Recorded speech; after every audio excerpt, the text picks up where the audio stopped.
ऐसा ही एक strong share है आज आपके लिए, विनाइल केमिकल्स इंडिया लिमिटेड, जहां पर 170 रुपए के टारगेट के साथ आपको खरीदारी करने की राय दी जा रही है। क्यों? देखिए, इस स्टॉक पे अगर आप नजर डालेंगे तो ये दरअसल पिडिलाइट ग्रुप की सब्सिडरी कंपनी है और पिडिलाइट के साथ इसका बिजनेस पूरी तरह से जुड़ा हुआ है। अब देखिए, जहां भी कंस्ट्रक्शन का काम हो रहा है, रिपेयर का काम हो रहा है, रिफर्बिशिंग का काम हो रहा है, वहां पे फेविकॉल का इस्तेमाल होता ही है। तो पिडिलाइट का जो ट्रेड है या निवेश है, उसकी एक प्रॉक्सी के तौर पे आप इस स्टॉक में निवेश का मौका देखते हैं। डायरेक्टर साहब साथ में दिन का चार्ट भी दिखाते रहिएगा कृपया।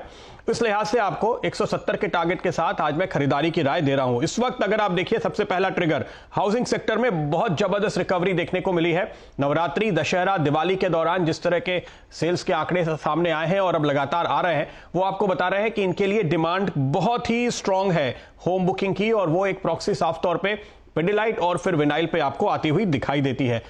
दूसरी बात जो हम कहते हैं, ये प्रॉक्सी है पिडिलाइट के लिए। क्यों? क्योंकि पिडिलाइट यहां पर करीब 40% हिस्सेदारी ओन करता है। अगर आप देखें तो जो पिडिलाइट के चेयरमैन है एमबी पारिक साहब, वही इसके चेयरमैन है। दूसरे फैमिली मेंबर्स के पास कंपनी में और हिस्सेदारी है।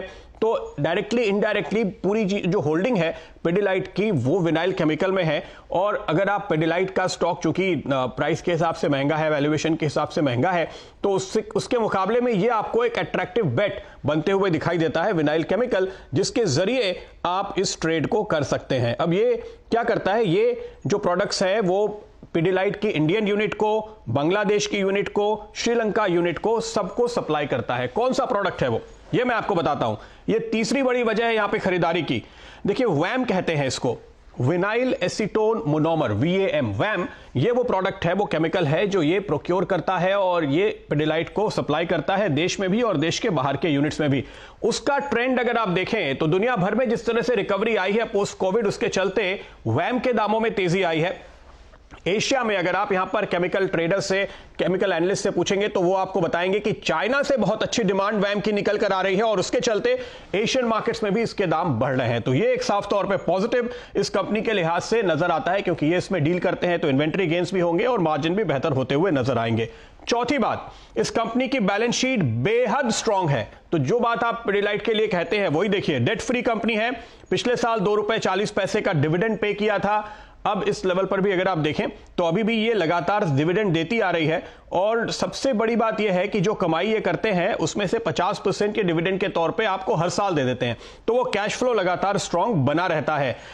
लेकिन आगे भी आपको डिविडेंड लगातार बढ़ता हुआ नजर आएगा। ये मैं क्यों कह रहा हूं? ये मैं इसलिए कह रहा हूं क्योंकि इस कंपनी ने पिछले 5 साल में अपनी बुक वैल्यू डबल की है।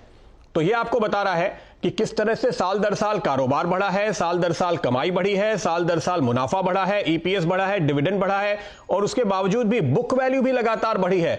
तो कंपनी की जो बेस है वैल्यूएशन का, वो लगातार स्ट्रांग होता जा रहा है। और ये जो कैश फ्लो कंटिन्यूअस बढ़ रहा है, वो आपको ये बता रहा है कि आने वाले सालों में डिविडेंड भी बढ़ेगा और कैपिटल एप्रिसिएशन तो साथ में आएगा ही।